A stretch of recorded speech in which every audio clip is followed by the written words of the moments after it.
اللهم آمین اللهم آمین. اگر جان معشوق نباشد کا شاشے طالب عاشق بیچارہ نراصد بجائے. بزرگی کی نہیں ہم کو ضرورت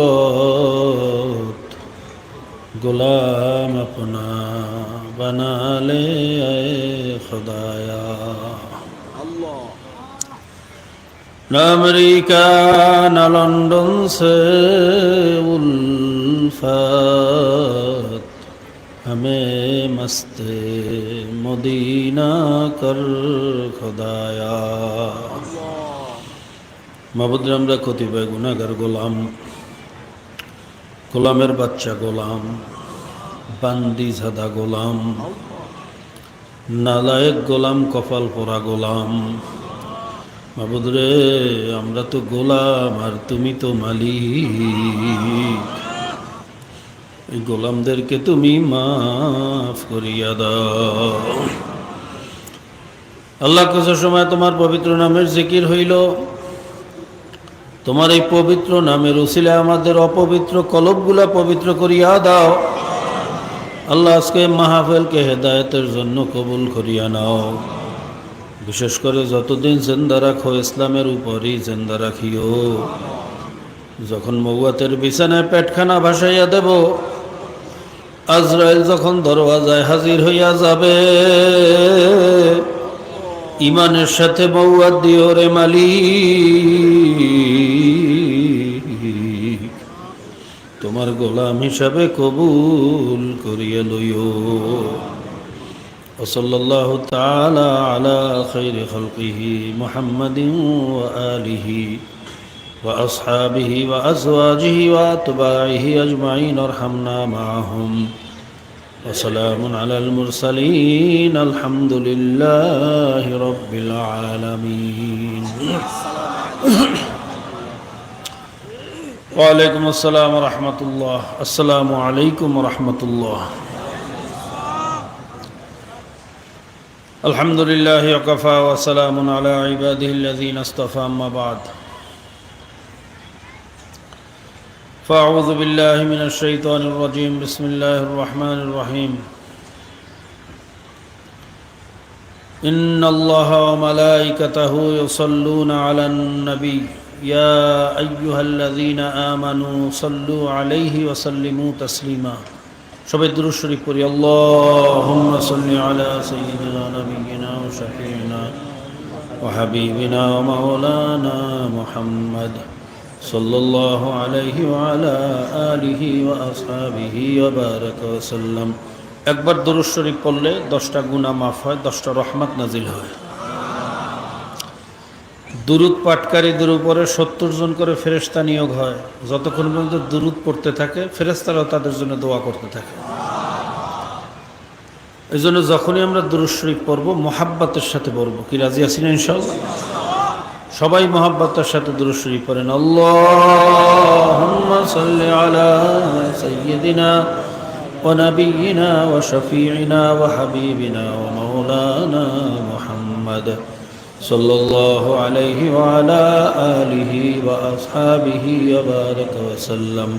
আল্লাহুম্মা সাল্লি আলা সাইয়্যিদিনা ওয়া নাবিয়্যিনা ওয়া শাফিঈনা وحبيبنا ومولانا محمد صلى الله عليه وعلى آله وأصحابه وبارك وسلم محمد حامد حمد خدا بس محمد حامد حمد خدا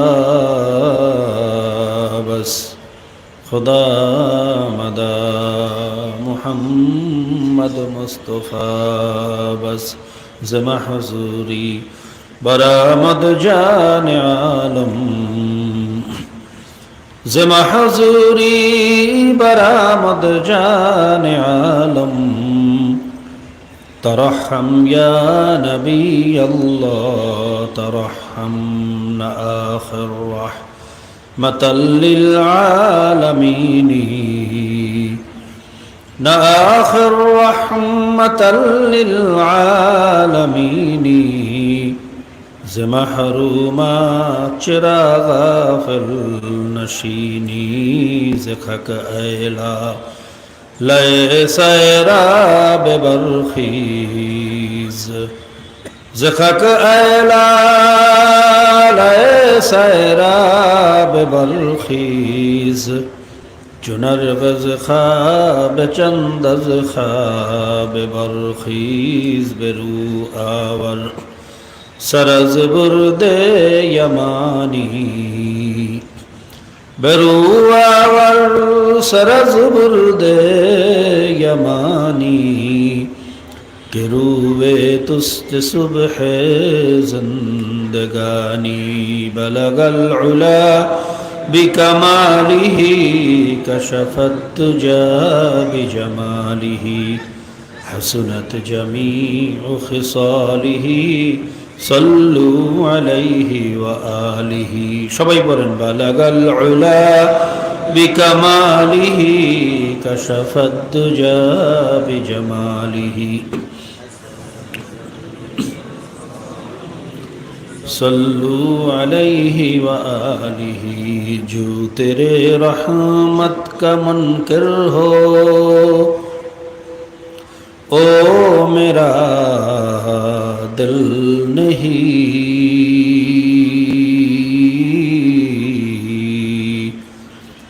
مانگنا جس کو نہ آئے او کوئی سائل نہیں ہے کرم پرور کرم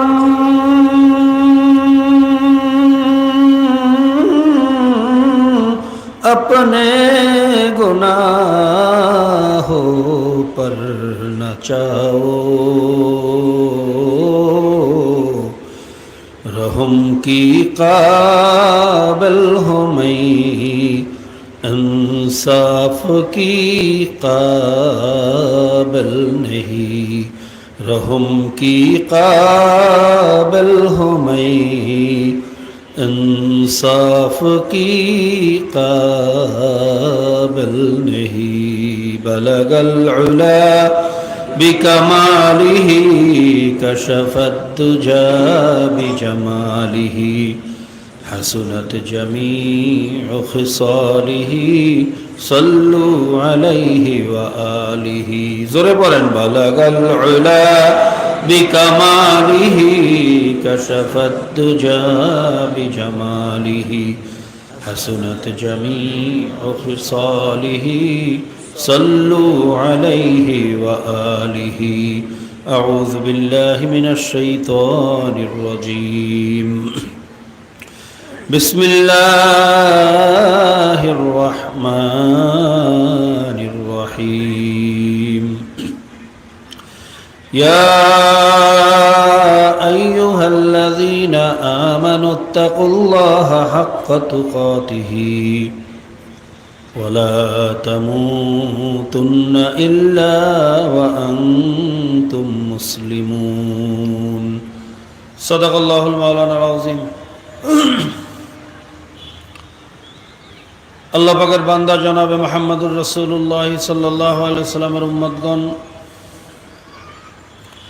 মুহতারাম মুআজ্জাজ সদর ইজলাস, সম্মানিত সভাপতি ওয়াজিবুল ইহতারাম হযরত উলামা ইকরাম, জাকিরিন শাকিরিন, বেগুনা তালেবে ইলম, কোরআনের হাফেজ, কৃষক, শ্রমিক, ভ্যানওয়ালা, ঠেলাওয়ালা, রিকশাওয়ালা, জেলে, কামার, কুমার, তাঁতি, ঋষি, মুসি, মজদুর সহ সর্বস্তরের ভাইয়েরা, আমার যুবক, বস্তুবাদের জমানায় দুনিয়ার সমস্ত কাজকর্ম থেকে রেহাই দিয়ে একমাত্র রেজায়ে মাওলার উদ্দেশ্যে কোরআন এবং হাদিসের মজলিসে হক্কানি উলামায়ে কেরামদের সাথে, জাকিরিন শাকিরিনদের সাথে, বেগুনা তালেবে ইলমদের সাথে, সাদা দাড়িওয়ালাদের সাথে আসার মতো এবং বসার মতো তৌফিক দান করেছেন।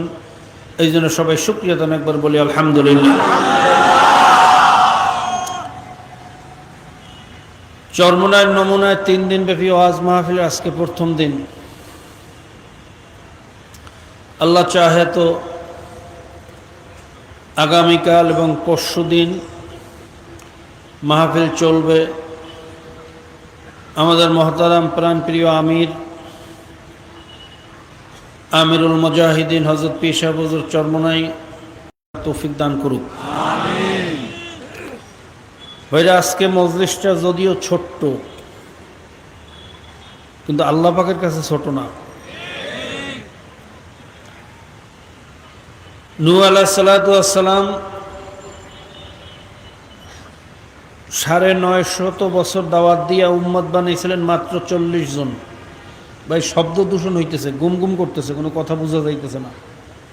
মাইকের লোক কই আছে? মাইকের কাছে শব্দ দূষণ বন্ধ করেন, গুমগুমানি বন্ধ করেন, ক্লিয়ার একেবারে মনে হয় যেন সাউন্ড মুখের আওয়াজের মতো বানান। ওয়ালের দিকে যে মাইকগুলো আছে ওইগুলোর আওয়াজ কমাই দেন।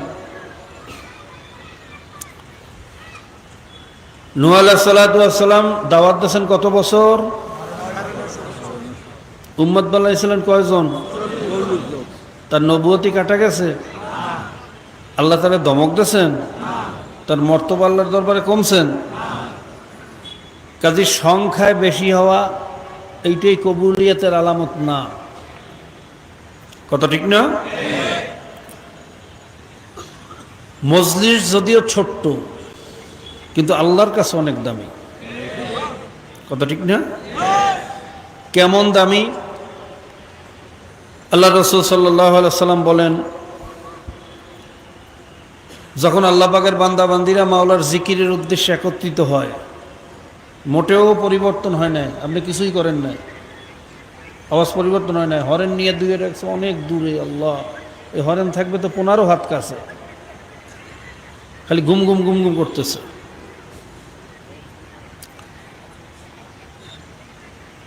আল্লাহ রাসূল সাল্লাল্লাহু আলাইহি ওয়াসাল্লাম বলেন, যেই মজলিসের ভিতর আল্লাহ পাকের জিকির হয়, কার জিকির? সবাই বলেন, কার জিকির? জিকির কাকে বলে?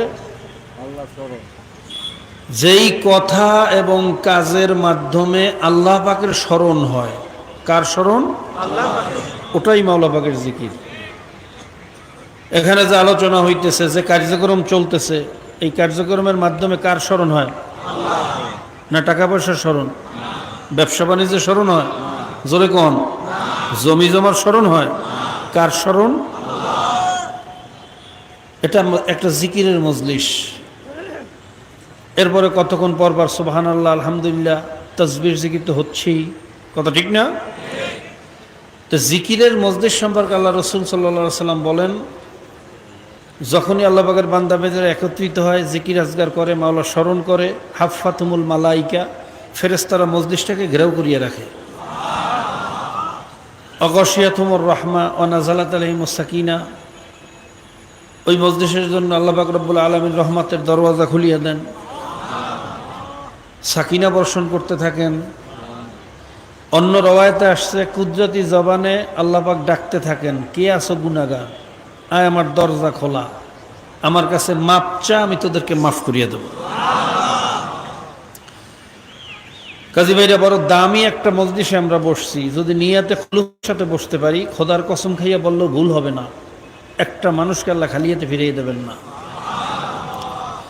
এরকম একটা মজলিসে যে আমরা আসলাম, যেই মজলিসের জন্য ফেরেশতারা দোয়া করে, যেই মজলিসের জন্য আল্লাহ পাক রব্বুল আলামিন রহমতের দরওয়াজা খুলিয়া দেন, যেই মজলিসে এমন মানুষও আছে যাদের চেহারার দিকে তাকাইলেও মাওলা সগীরা গুনাহ মাফ করিয়া দেন, এরকম একটা মজলিস পাওয়ার পরে আমরা সবাই খুশি না বেজার? খুশি না? আলহামদুলিল্লাহ। যারা এই মজলিসের আয়োজন করছে, চেষ্টা করছে, খাটনি করছে, তাদের জন্য দোয়া করা লাগে না? অটোমেটিক চলিয়ে আসে।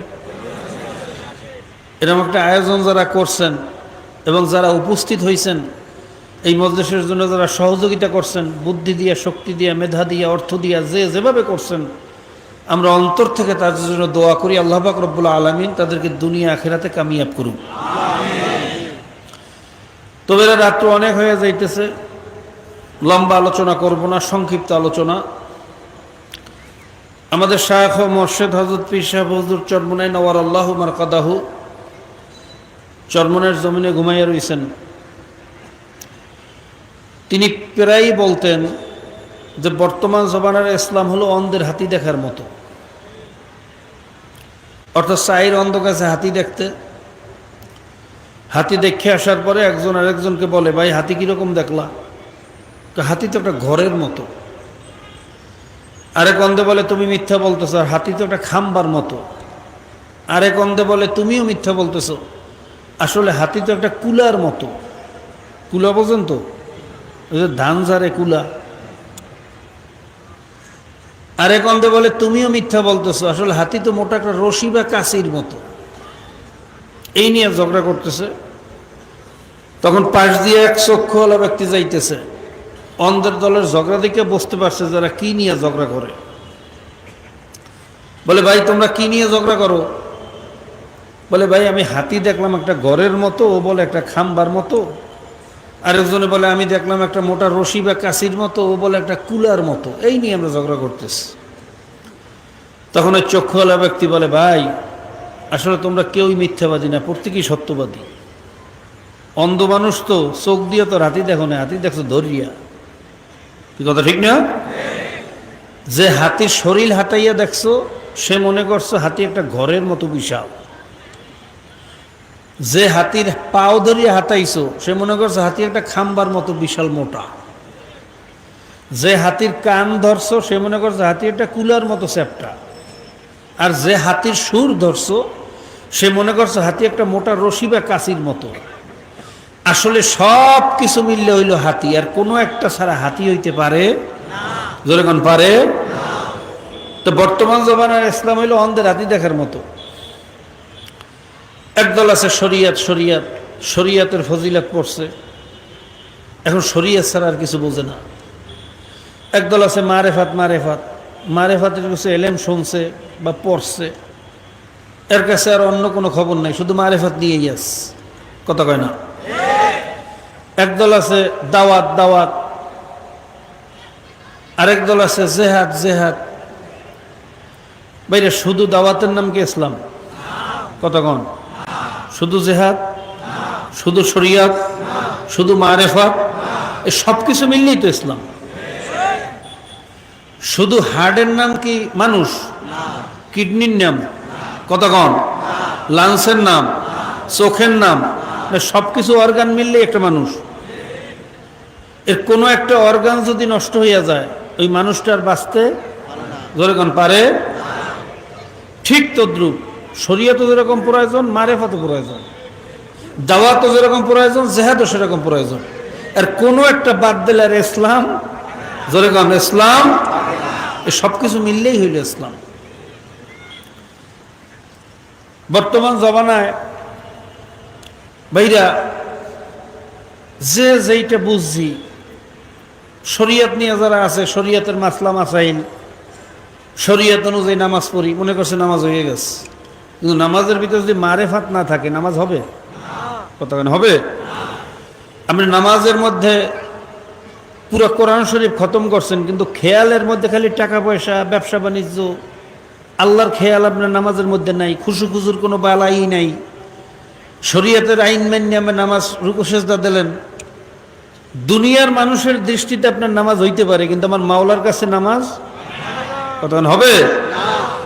কাজে শরীয়ত যেরকম নামাজ পড়া প্রয়োজন, নামাজের ভিতরে খুশু খুজু, মাওলার ধ্যান, মাওলার খেয়ালে, আমার মাওলার উদ্দেশ্যে বাইরে এই মারেফাত থাকাও কতক্ষণ কি প্রয়োজন আছে না?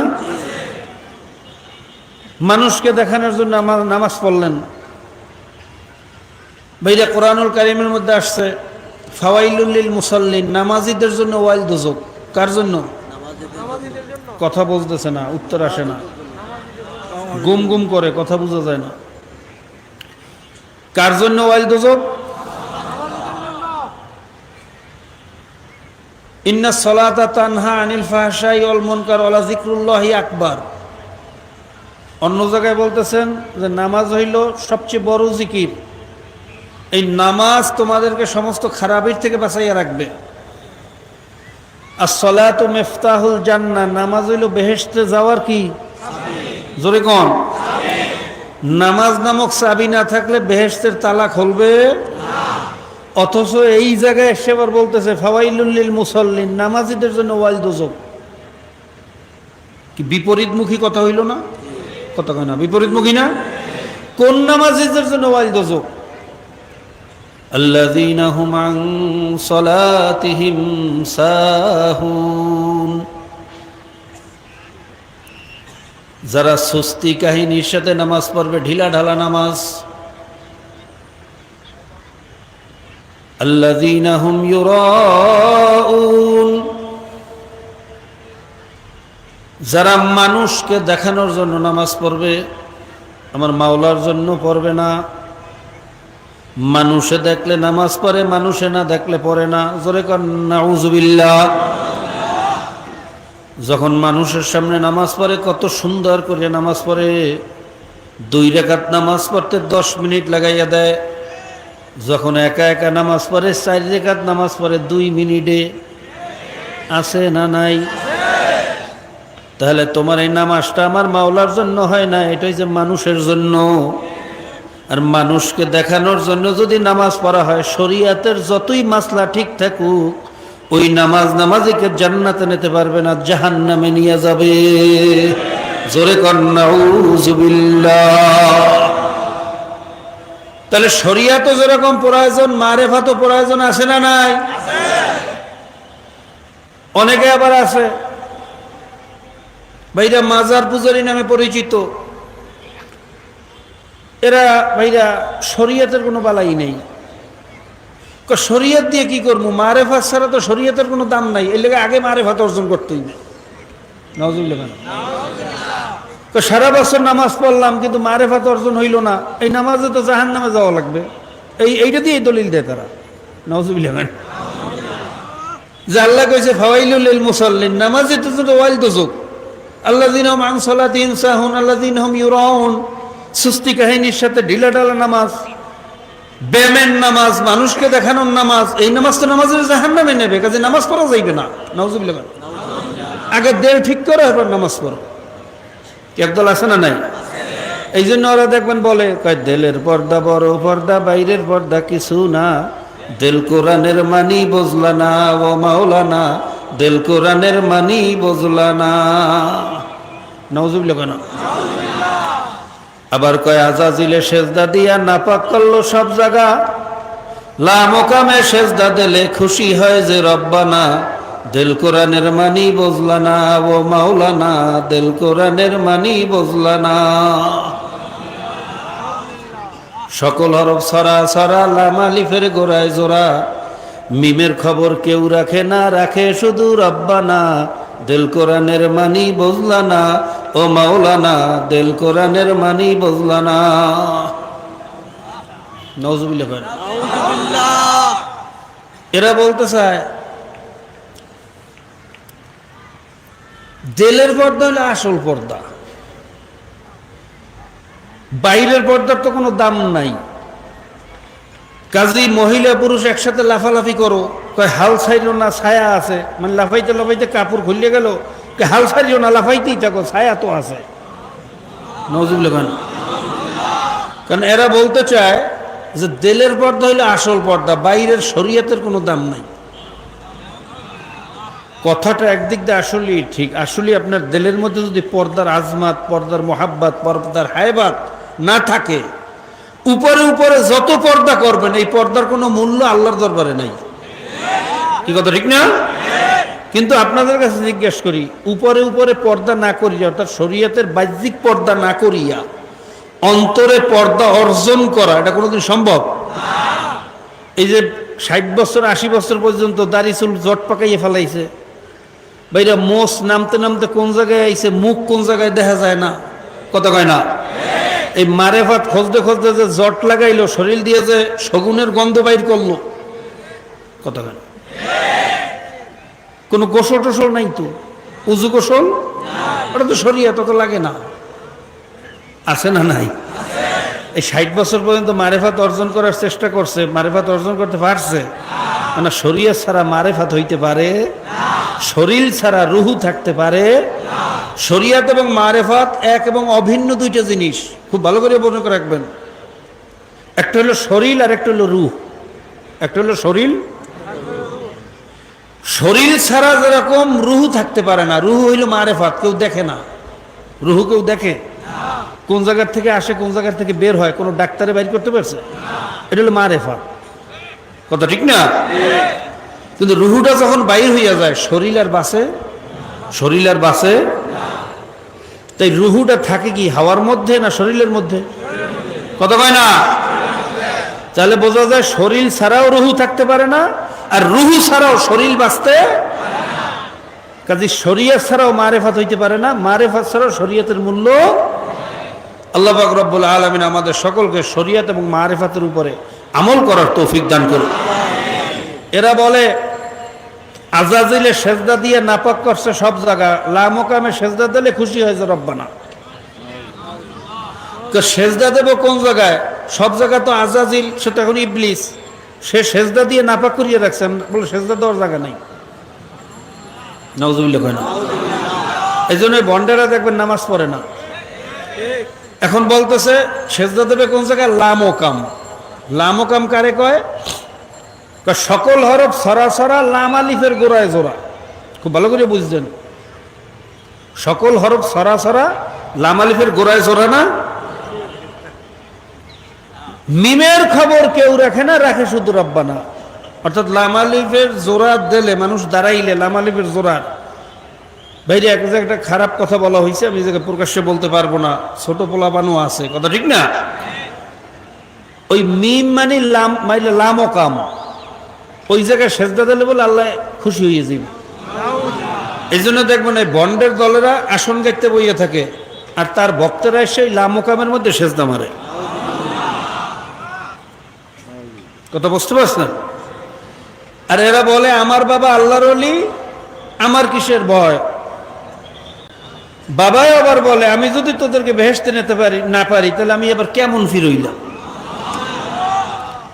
বেরিয়া কেয়ামতের ময়দানে, খুব ভালো করে বুঝছেন, আমার উপর রাগ হইয়েন না, অনেকেই পন্থী আছেন, আশেপাশে আছে, এই জায়গায় না থাকলো আছে না? বাবা আপনার কাছে প্রশ্ন, কেয়ামতের ময়দানের অবস্থা দেখার পরে সমস্ত নবীরা পর্যন্ত নাফসি নাফসি শুরু করবেন। আমার নবীও ভয় পাইয়া সেজদায় পড়িয়া কান্নাকাটি শুরু করবেন জাহান্নামের এই কঠিন চেহারা দেখার পর। যখন আল্লাহ পাক জাহান্নামকে জিজ্ঞাসা করবেন, ইয়াউমা নাকুলু লি জাহান্নামা হালিম তালাতি ওয়া তাকুলু হাল মিন মাজিদ, হে জাহান্নাম, তোর ভিতরে যেই পরিমাণ গুনাহগার দিছি, এইটা খাওয়ার পর তোর পেট ভরছে? তুই কি আসুদা হইছ? জাহান্নাম উত্তরে বলবে, হাল মিন মাজিদ, হাল মিন মাজিদ, আমারে আরো দাও, আরো দাও, আরো দাও, আমার ক্ষুধা মেটে নাই, আমার আরো দাও। ক্ষুধার্থ জাহান্নাম যখন পাগলের মতো হইয়া যাইবে, এই অবস্থা দেখার পরে ফেরেশতারা জাহান্নামকে শিকল দিয়ে টানিয়া ধরবে। জাহান্নাম শুধু লাফাই লাফিয়ে সামনের দিকে যাইতে থাকবে, ফেরেশতারা পিছনের দিকে টানিয়া ধরবে।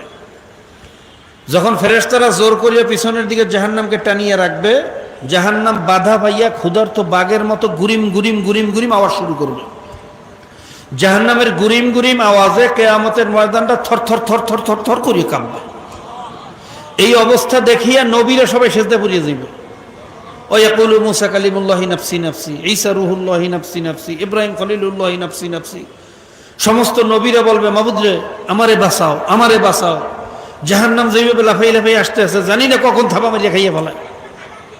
আমাদের নবীও সেজদা পড়িয়া কাঁদবেন আর বলবেন, মাবুদ রে। তখন আল্লাহর নবী সাল্লাল্লাহু আলাইহি ওয়াসাল্লাম তিনি আমাকে বাঁচাও বলবেন না, সে নিজের কথা ভুলিয়ে যাইবেন, সে উম্মতের জন্য পাগল হয়ে যাইবেন। ভাইরা দেখবেন, মা এবং সন্তান যখন বিপদে পড়ে, লঞ্চ ডুবিতে মারা যায়, আমরা দেখছি মা মারা যায় কিন্তু সন্তান হাতের থেকে ছাড়ে না। অনেক লাশ এরকম আমরা দেখছি, মা তার বুকের ভিতরে কলিজার টুকরাকে ধরিয়ে রাখছে আর ছাড়ে নাই। সুবহানাল্লাহ কইবেন না? ওদিকে নিজের জীবন যায়, সন্তানের হাতের থেকে, অর্থাৎ নিজে মারা যাইতেছে কিন্তু সন্তানের কথা বলে নাই, নিজের কথা ভুলিয়ে গেছে। সুবহানাল্লাহ কইবেন না? এই মায়ের চেয়েও বেশি ভালোবাসে আমার নবী আমাদেরকে। কিয়ামতের ময়দানে আল্লাহ রাসূল নিজের কথা ভুলিয়ে যাইবেন, সেজদা পড়ে কাঁদবেন আর বলবেন, রব্বি হাবলি উম্মতি, মাবুদ রে তুমি আমার উম্মতকে বাঁচাও, আমার উম্মতকে বাঁচাও। জোরে কোন সুবহানাল্লাহ। বাবা, আমার প্রশ্ন হইল, যে এই মুহূর্তে আল্লাহর নবী পর্যন্ত সেজদায় পড়িয়া কাঁদবেন, সমস্ত নবীরা পর্যন্ত নাফসি নাফসি করবেন, সেই মুহূর্তে তোমার বাবাই কি করবে? কাজী ভাইরা খুব সাবধান। শুধু শরীয়তের নাম ইসলাম না, শুধু মারিফাতের নামও ইসলাম না, শুধু দাওয়াতের নামও ইসলাম না, শুধু জিহাদের নামও ইসলাম না, সব কিছু মিলে হইল ইসলাম। কথা ঠিক না বেঠিক? মা আতাকুমুর রাসূলু ফাখুযুহু ওয়া মা নাহাকুম আনহু ফান্তাহু। আল্লাহ রাসূল সাল্লাল্লাহু আলাইহি ওয়াসাল্লাম যা কিছু নিয়ে আসছেন সব কিছুকে আঁকড়াইয়া ধরতে হবে। আল্লাহ রাসূল সাল্লাল্লাহু আলাইহি ওয়াসাল্লাম যা কিছু ছাড়িয়ে দিয়েছেন ওই জিনিসগুলোকে ছাড়িয়ে দিতে হবে।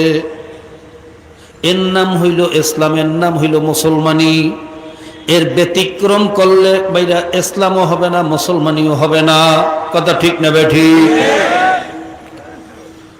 ভাইরা খুব সাবধান। বর্তমান জমানায় আরেক দল আছে, শুধু দাওয়াত দাওয়াত দাওয়াত দাওয়াত।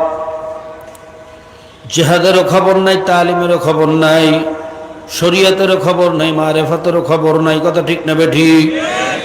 বাবা, শুধু দাওয়াতের নাম ইসলাম না, দাওয়াত ছাড়াও ইসলাম না। দাওয়াতও লাগবে, শরীয়তও লাগবে, মারিফাতও লাগবে, আবার অন্যায়ের বিরুদ্ধে জিহাদও লাগবে। কথা ঠিক না বেঠিক? জোরে গান ঠিক না বেঠিক? এদের মধ্যে আরেক দল আছে, এবার বলে ভাইরা জিহাদ में फसाद है, सियासत में हलाकत है, हुकूमत से कामयाबी नहीं आएगा। হুকুমতের দ্বারা কামিয়াবি হবে না। সিয়াসাত বা রাজনীতি, রাষ্ট্র পরিচালনা করার যেই নীতি, সেইটার নাম হইল সিয়াসাত বা রাজনীতি। কথা ঠিক না বেঠিক? এটার ভিতরে নাকি হালাকাতি। জোরে কন নাউযুবিল্লাহ। ভাইরা, এটা যদি হালাকাতি হইয়া থাকে তা আমার নবী কেন রাষ্ট্র পরিচালনা করছেন? কথা ঠিক না বেঠিক? আল্লাহ রাসূল সাল্লাল্লাহু আলাইহি ওয়াসাল্লাম পরে চার সাহাবা খায়রুন নাস বাদাল আম্বিয়া, আবু বকর সিদ্দিক রাদিয়াল্লাহু তাআলা আনহু, সুম্মা ওমর, সুম্মা ওসমান, সুম্মা আলী। যেনাদের মর্তবা আম্বিয়া কেরামদের পরে সবচেয়ে বেশি, তেনারা প্রত্যেকে কেন রাষ্ট্র পরিচালনা করলেন? যদি বলো সিয়াসত में हलाकती है, हुकूमत से कामयाबी नहीं आएगा, তাহলে আল্লাহ পাক রব্বুল আলামিনের 650 আয়াতকে অস্বীকার করা হয়। কুরআনুল কারীমের মধ্যে রাষ্ট্র কিভাবে পরিচালনা করবেন সেই আইন আছে না নাই?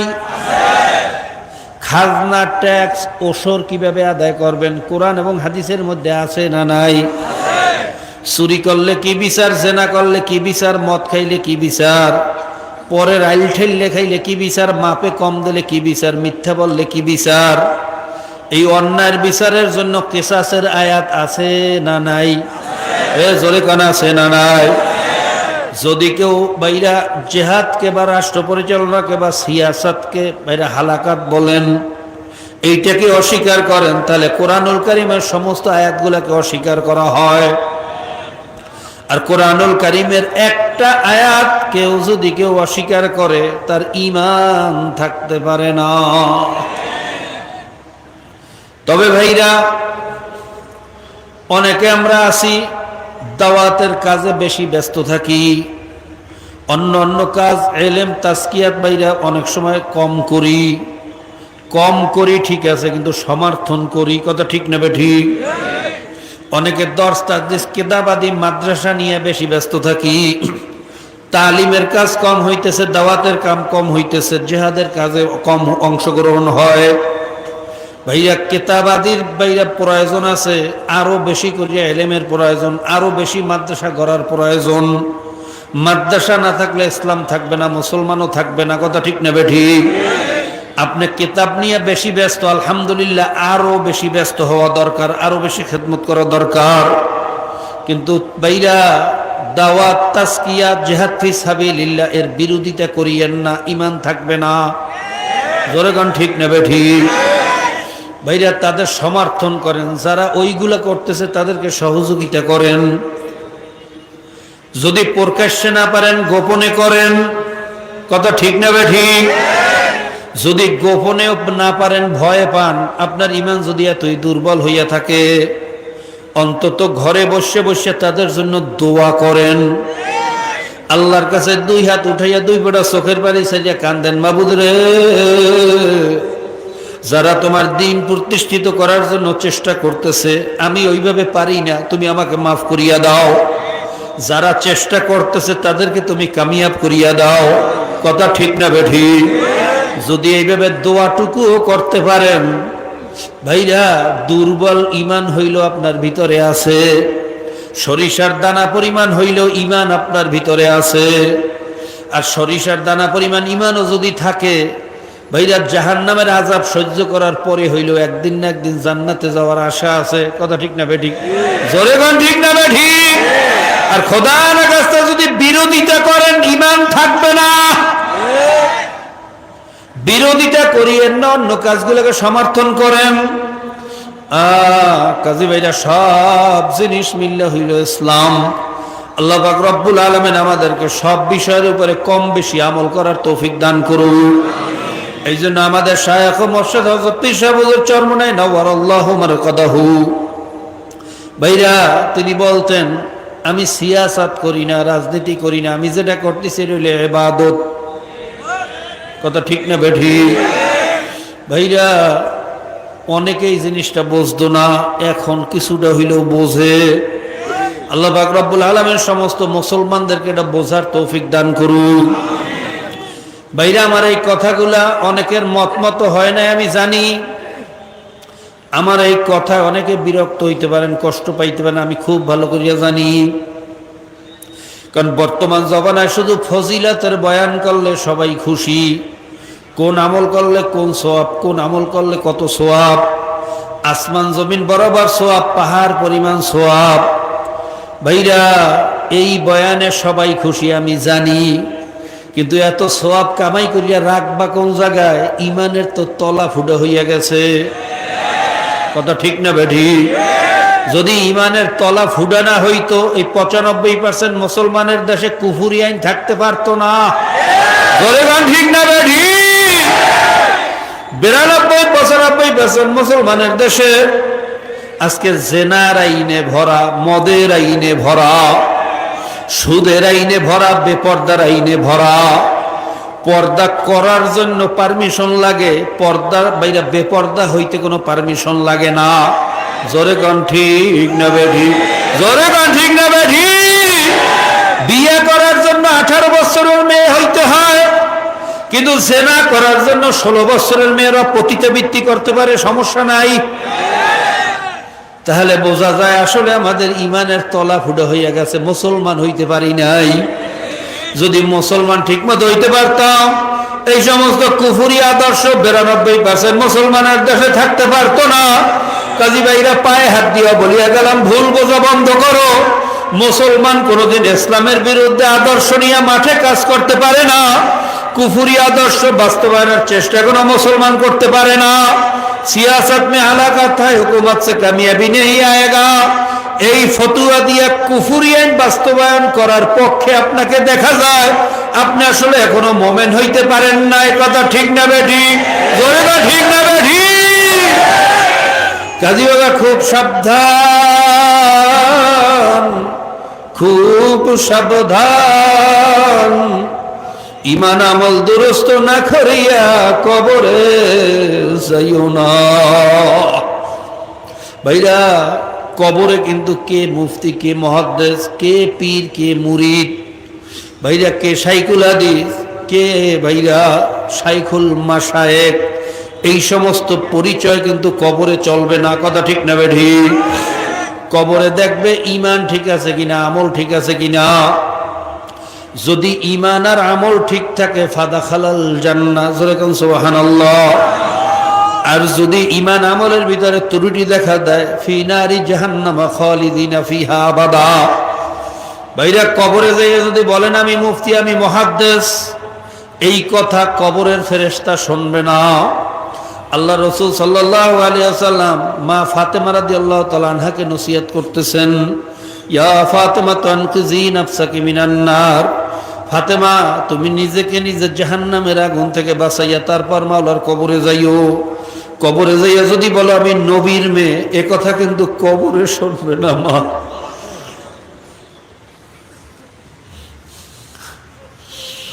আব্দুল কাদের জিলানী রাহমাতুল্লাহ আলাইহি তিনি কুকুরকে বলছিলেন, কুকুর, যদি কিয়ামতের ময়দানে আল্লাহ পাক রব্বুল আলামিন আমারে মাফ না করে, তুই আমার চেয়ে ভালো। আল্লাহ আমাদেরকে বোঝার তৌফিক দিয়া দাও, আমাদেরকে খাঁটি মুসলমান, খাঁটি মুমিন হওয়ার তৌফিক দিয়া দাও। ভাইরা, ওসমান গনি রাদিয়াল্লাহু তাআলা কবর দেখলেই হাউমাউ করিয়া কান্না করতেন। সাহাবায়ে কেরাম জিজ্ঞাসা করেন, ইয়া আমিরুল মুমিনিন, আপনি কবর দেখলে কেন সহ্য করতে পারেন না? ওসমান গনি রাদিয়াল্লাহু তাআলা উত্তরে বলেন, ও আমার ভাইরা, আমার সাথীরা, আখিরাতের যেই কয়টা ঘাটি আছে এর মধ্যে প্রথম ঘাটি হইল কবর। এই কবরে যার সাথে ভালো ব্যবহার হইবে, পরবর্তী ঘাটিতেও তার সাথে ভালো ব্যবহারের আশা করা যায়। আর খোদা না খাস্তায় কবরে যদি খারাপ ব্যবহার শুরু হইয়া যায়, পরবর্তী ঘাটিতে ভালো ব্যবহারের আশা করা যায় না। এই জন্য আমি কবর নামক ঘাটি দেখার সঙ্গে সঙ্গে শরীরে ভয় চলিয়ে আসে, আমার অবস্থা কি হয়, আমার অবস্থা কি হয়। আল্লাহ, বাইরে তাদের ইমানের অবস্থাটা কেমন ছিল আর আমাদের ইমানের অবস্থাটা কেমন। আল্লাহ আমাদেরকে বোঝার তৌফিক দিয়া দাও।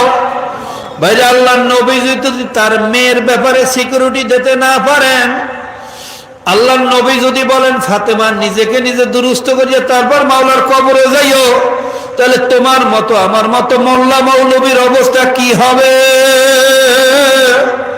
তোমার আমার মতো পীর মুরিদের অবস্থা কি হবে? হিসাব নিকাশ না মিলাইয়া কবরে যাইও না। আল্লাহ তুমি আমাদেরকে বোঝার তৌফিক দিয়া দাও। ভাইরা, খোদা না খাস্তা ইমান আমল দুরুস্ত না করিয়া যদি কবরে যাই, কবরে যাওয়ার সঙ্গে সঙ্গে কারো কারো কবরের ভিতরে দুইজন আন্দা বয়রা ফেরেশতা গুর্জ দিয়া পিটানো শুরু করবে।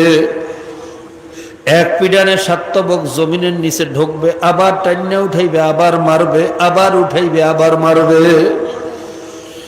আল্লাহ রাসূল সাল্লাল্লাহু আলাইহি সাল্লাম বলেন, কোন কোন কবর গুনাহগারের কবরে যাওয়ার সঙ্গে সঙ্গে দুই পাশের মাটি এমন ভাবে চাপ মারবে, এক পাজরের হাড্ডি অপর পাজরে ঢুকাইয়া দেবে, হাড়গুলার ভাঙ্গা ছাতু বানাইয়া ফেলাইবে। আল্লাহ তুমি আমাদেরকে মাফ করিয়া দাও। কবরের সাথে জান্নাতের একটা সুরাগ বানাইয়া দেবে, জাহান্নামের আগুনে কবরটা ভরিয়ে যাইবে। কারো কারো কবরে একটা না দুইটা না 99টা জাহান্নামে সব এসে বেসাইয়া বেসাইয়া কামড়াইবে। আযাবের পর আযাব, হাজার হাজার বছরের জিন্দেগানি কবরে সহ্য করা লাগবে। এরপরে দাঁড়াইতে হইবে কিয়ামতের ময়দান। ভাইরা, কিয়ামতের ময়দানের অবস্থা কি বলবো, আমার বুঝাইয়া বলার যোগ্যতা নাই। আমাদের শায়খ মুর্শিদ হযরত পীর সাহেব হুজুর চরমনাই নওয়ারাল্লাহু মারকাদাহু, তিনি যখন কবরের বয়ান করতেন, জাহান্নামের বয়ান করতেন, কিয়ামতের বয়ান করতেন, মনে হইতো আমরা বুঝি কিয়ামতের ময়দানে উপস্থিত হইয়া গেছি। এইভাবে বুঝাইয়া বলার যোগ্যতা আমার নাই। আল্লাহ, তুমি সকলের দিলের ভিতরে বুঝ পয়দা করিয়া দাও। আল্লাহ রাসূল সাল্লাল্লাহু আলাইহি সাল্লাম বলেন, কিয়ামতের ময়দানে সমস্ত মানুষগুলা উলঙ্গ অবস্থায় উঠবে আর শুধু পাগলের মতো দৌড়াইতে থাকবে। মা আয়েশা রাদিয়াল্লাহু তাআলা আনহা জিজ্ঞাসা করেন, ইয়া রাসূলুল্লাহ, ইয়া হাবিবাল্লাহ, কোটি কোটি মানুষের সামনে উলঙ্গ অবস্থায় কেমনে উঠবো? আমাদের কি শরম করবে না, লজ্জা লাগবে না? আল্লাহ রাসূল সাল্লাল্লাহু আলাইহি সাল্লাম বলেন, আয়েশা, ওই কিয়ামতের ময়দানটা এত মুসিবত, এত কঠিন হবে, ওখানে ওঠার পরে সবার চক্ষু যে উপরের দিকে উঠবে, নিচের দিকে তাকাইয়ে দেখার হুঁশ কোনো মানুষের হবে না। আল্লাহ আমাদেরকে মাফ করিয়ে দাও। কিয়ামতের ময়দানে সূর্যের গরমে জমিনটা বলে তামা হইয়া যাইবে, লাল চামড়ার মতো দগদগে লাল হইয়া যাইবে। গুনাহগার বান্দা বান্দি দাঁড়াইতেও পারবে না, শুধু লাফাইতে থাকবে আর চিল্লাইতে থাকবে। লা ইয়ামুতু ওয়া লা ইয়াহইয়া, মওত তালাশ করিয়া পাইবে না, মরবেও না, বাঁচবেও না, সহ্যও করতে পারবে না। ওদিকে ফেরেশতারা গুনাহগারদেরকে দেখিয়া চিন্না ফেলাইবে, এইটা সুদখোর, এইটা ঘুষখোর, এইটা মদখোর, এইটা জেনাখোর। কিয়ামতের ময়দানে কমপক্ষে 10 ধরনের সূরাত নিয়ে মানুষ উঠবে। ভাইরা, যাদের হারাম খাওয়ার অভ্যাস, তাদের চেহারা শুয়ারের মতো হইয়া উঠবে। যাদের মানুষকে ঠকানোর অভ্যাস, তাদের চেহারা বানরের মতো হইয়া উঠবে। যাদের মানুষের ক্ষতি করার অভ্যাস, তাদের চেহারার মধ্যে সাপের আকৃতি থাকবে। আল্লাহ, যাদের হিংসা হাসাদের অভ্যাস, তাদের চেহারা কুকুরের মতো হইয়া উঠবে। এইভাবে কমপক্ষে 10 ধরনের চেহারা নিয়ে একদল মানুষ কিয়ামতের ময়দানে উঠবে। ফেরেশতারা তাদেরকে দেখার সঙ্গে সঙ্গে চিনিয়া ফেলাইবে। ইউরাফুল মুজরিমুনা বিসীমাহুম ফায়ুখাযু বিন-নওয়াসি ওয়াল আকদাম, চেনার সঙ্গে সঙ্গে পা এবং মাথার দিকে খপ করিয়া ধরবে, উল্টা দিকে ভাঁজ করিয়া হাড়গুলারে ভাঙবে। এরপর ঢিলার মতো ফিক্কা ফিক্কা জাহান্নামের ভিতরে ফেলাইতে থাকবে। ভাগিয়া যাওয়ার কোনো জায়গা থাকবে না। বাইরা, সহ্য করার ক্ষমতা কোনো মানুষের হবে না। বাহাদুরীর নেতাগিরি ওই ময়দানে চলবে না। ওই ময়দানে একমাত্র নেতা হইবে আমার মাওলা আল্লাহ। একমাত্র ক্ষমতা থাকবে আমার মাওলা আল্লাহ। তুমি আমাদেরকে মাফ করিয়া দাও। আর যদি আল্লাহর ফজলে ঈমান আমল দুরুস্ত করিয়া কবরে যাইতে পারি, আল্লাহ রাসূল সাল্লাল্লাহু আলাইহি সাল্লাম বলেন, জান্নাতি বান্দা বান্দি কবরে যাওয়ার সঙ্গে সঙ্গে আল্লাহ পাক রব্বুল আলামিন ফেরেশতাদেরকে বলবেন, হে ফেরেশতারা, আমার দোস্ত কবরের ভিতরে আসছে, অত ছোট জায়গায় কেমনে থাকবে? যত দূর পর্যন্ত নজর যায় অত দূর পর্যন্ত কবরটা প্রশস্ত করিয়া দাও। সাদা মার্কিন কাপড় পরে আসছে, দেখতে ভালো লাগে না, গায়ে জান্নাতের পোশাক লাগাইয়া দাও। আল্লাহ, জান্নাতের সাথে কবরের সাথে একটা সুরা করিয়া দাও। আমার বান্দা বান্দির জন্য কোনো কষ্ট না হয়, জান্নাতের নাজ নেয়ামত ভোগ করতে থাকুক। জান্নাতি বান্দা বান্দি যখন জান্নাতি নাজ নেয়ামত ভোগ করতে থাকবে, ভাইরা, যতই নাজ নেয়ামত ভোগ করবে, মানুষ একা থাকতে পারে না, একা একা ভালো লাগে না। ঠিক সেই মুহূর্তে যখন একাকিত্ব লাগবে, আল্লাহ পাক রব্বুল আলামিন একটা বেহেশতি হুর ওই জানবাইরা কবরের ভিতরে পাঠাইয়া দেবেন। হুরকে দেখার পরে জান্নাতি ভয় পাইয়া জিজ্ঞেস করবে তুমি কে? জান্নাতি চিন্তা করবে কোন ভাইরা ফেরেশতা আসলো, কি উত্তর করে, কি প্রশ্ন করে, কি উত্তর দেব, কোন জায়গায় আবার ধরা খাইয়া যায়। ভয় পাইয়া যখন জিজ্ঞেস করবে তুমি কে, হুর হাস দিয়া বলবে তোমার কোনো ভয় নাই, তোমার কোনো চিন্তা নাই, আমি বেহেশতের হুর তোমার একাকিত্ব দূর করার জন্য আসছি, তোমার সাথে গল্প করার জন্য আসছি, তোমাকে জান্নাতে পৌঁছাইয়া দেওয়া পর্যন্ত আমার তোমার খেদমতে আছি। জোরে কোন সুবহানাল্লাহ। এই কথা বলার পরে জান্নাতি যখন আবার তার দিকে তাকাইবে, দেখবে গলার ভিতরে একটা মতির মালা চকমক করে চমকাইতেছে। বেহেশতি বলবে হুর তোমার গলার মালাটা তো বড় সুন্দর, এত সুন্দর মালা তো আমি আর কোনোদিন দেখি নাই, আমার একটু ধরিয়া দেখতে মনে চায়। হুর বলবে যত খুশি তুমি ধরো, সব তোমার। জোরে কোন সুবহানাল্লাহ। যখন মালাটা হাত দিয়া ধরতে যাইবে, সিরিয়া টলটল করিয়া জমিনে পড়িয়া যাইবে। বেহেশতি আফসোস করিয়া বলবে আরে এত সুন্দর তোমার মালাটা সিরিয়া ফেলাইলাম। হুর হাস দিয়া বলবে মালা ছাড়ছো তাতে কি হইছে, আসো আমরা দুইজনে বসে মালা গাথিয়ার গল্প করি, মালা গাথিয়ার গল্প করি। ভাইরা মালা গাঁথতে থাকবে আর গল্প করতে থাকবে। এই মালা গাঁথার মধ্যে মাওলায় এমন মজা লাগাইয়া দেবেন, হাজার হাজার বছরের জিন্দেগানি, কবরের জিন্দেগানি কখন শেষ হইয়া যাইবে কেউ করতে পারবে না। জোরে কোন সুবহানাল্লাহ। এর মধ্যে হঠাৎ শুনবে কিসের যেন একটা ভয়ঙ্কর আওয়াজ, এমন প্রলয়ঙ্করী ভয়ঙ্কর আওয়াজ, জমিন থরথর করিয়া কাঁপতেছে, আওয়াজের গতি আস্তে আস্তে বাড়তেছে। বেহেশতি ভয় পাইয়া বলবে হুর এত ভয়ঙ্কর আওয়াজটা কিসের? হুর বলবে ইসরাফিল আলাইহিস সালাম সিংহে ফুক মারছে, মাওলা এখন কিয়ামতের ময়দান কায়েম করবে। আল্লাহ তুমি আমাদেরকে মাফ করিয়া দাও। ওইরা যখন এই কথা শুনবে, জান্নাতি আবার ভয় পাইয়া বলবে হুর শুনছি কিয়ামতের ময়দান বড় ভয়ানক ময়দান, ওই ময়দানে ওঠার পরে নবীরা পর্যন্ত বলে নাফসি নাফসি শুরু করবে, আমার অবস্থা কি হইবে আমার বড় ভয় লাগে। এই কথা বলার পরে হুর বলবে বেহেশতি তোমার কোনো ভয় নাই, তোমার কোনো চিন্তা নাই, তোমার বেহেশতে পৌঁছাইয়া দেওয়া আমার দায়িত্ব। জোরে গান সুবহানাল্লাহ। আল্লাহ তুমি আমাদেরকে কবুল করিয়া নাও। ভাইরা যখন কিয়ামতের ময়দান কায়েম হইয়া যাইবে, জান্নাতি অনেক পাগলের দল কিয়ামতের ময়দানে উঠিয়া কোথায় বাইরা জান্নাত কোথায় জাহান্নাম কোথায় মিজান কোথায় বলছি না, তাদের সেদিকে কোনো হুঁশ থাকবে না। কিয়ামতের ময়দানে খালি দৌড়াইতে থাকবে আর বলতে থাকবে আমার মাওলাই কই, আমার মাওলাই কই। যেই মাওলার জন্য এত মাহফিলে দৌড়াইলাম, মসজিদে দৌড়াইলাম, মাদ্রাসায় দৌড়াইলাম, আমার মাওলার এলা দেখলে আর ভালো লাগে না। আমার মাওলাই কই, আমার মাওলাই কই।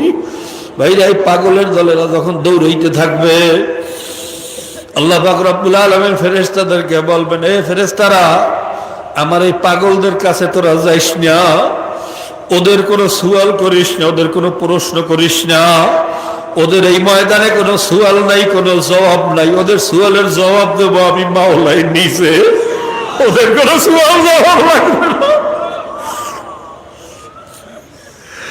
নূরুহুম ইয়াসআ বাইনা আইদিহিম ওয়া বিআইমানিহিম। ওই পাগলের দলের চতুর্পাশে মাওলা একটা নূরের পর্দা দিয়ে আবৃত করিয়া দেবে। তাদের ডাইনে থাকবে নূর, বামে থাকবে নূর, উপরে নূর, নিচে নূর, চতুর্পাশে নূর। ওই নূরের বেষ্টনীর মধ্যে দৌড়াইতে থাকবে, সূর্যের গরমও গায়ে লাগবে না। বাইরা তামার জমিনের খবরও তাদের থাকবে না। দৌড়াইতে দৌড়াইতে 50,000 বছরের সময় কিয়ামতের ময়দান কখন শেষ হইয়া যাইবে টেরও করতে পারবে না।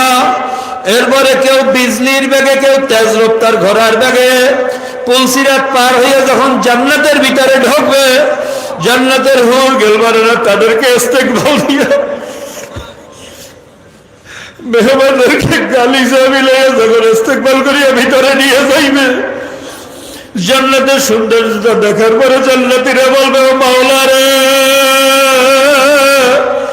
কেমন সুন্দর জান্নাত তুমি আমাদের জন্য বানাইছো, কোনদিন চিন্তাও করি নাই, কল্পনাও করি নাই।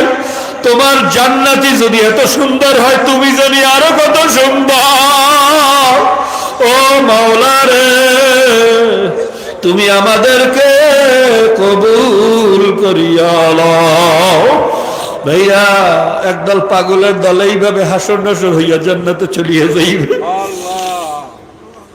জান্নাতের ভিতরে ঢোকার পরে যখন নাজ নেয়ামত ভোগ করতে থাকবে, জান্নাতি নাজ নেয়ামতের ভিতরে যখন বিভোর হইয়া থাকবে, ঠিক সেই মুহূর্তে জান্নাতের ভিতরে একটা ঠান্ডা হাওয়া প্রবাহিত হইবে।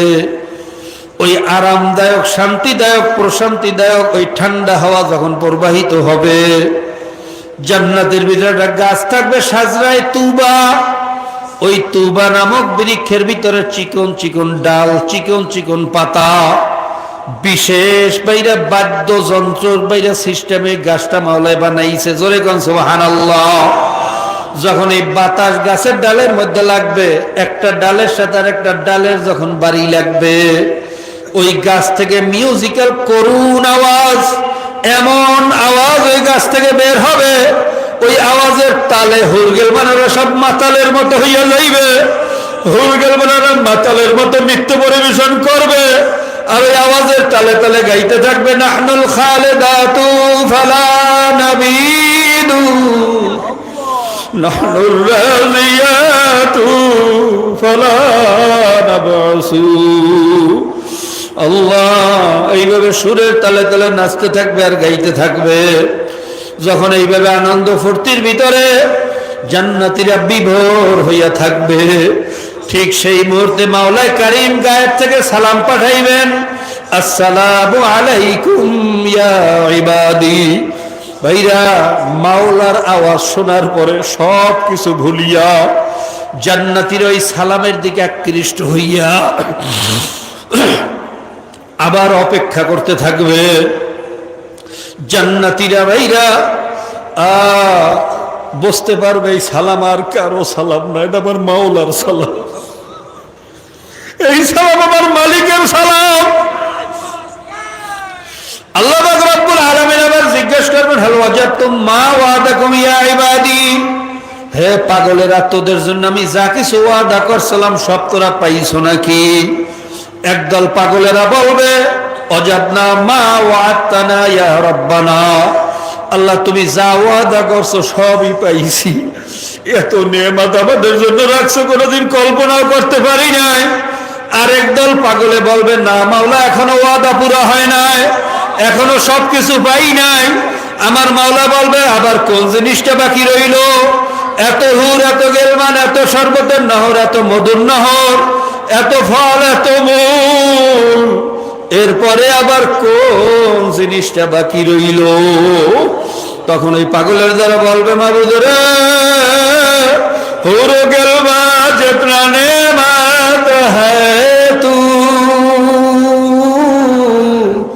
सबसे बारा नेमते दीदार तू। মাওলা, আমরা হুর চাই না, গেলমা চাই না, আমরা শরবত চাই না, মধু চাই না, আমরা ফল চাই না, মূল চাই না, আমরা চাই তোমার। তোমার না দেখলে আর ভালো লাগে না, তোমার না দেখতে পারলে আর মজা লাগে না। ভাইরা, যখন আল্লাহর পাগলেরা আমার মাওলাকে দেখার আকাঙ্ক্ষা পেশ করবেন, পাহাইরা বেহেশতীদের আকাঙ্ক্ষায় মাওলার মোহাব্বতের দরিয়ার ভিতরে জোশ মারবে। আমার মাওলা তখন ডাক দিয়া বলবেন, এ ফেরেশতারা, পর্দা উঠা দো, ফাসলা কাটা দো, মেরে বন্দু কো মেরে জলুয়া দেখা দো, তাড়াতাড়ি পর্দা উঠা উঠা, ওদেরকে আর ঘুরাইতে পারবো না,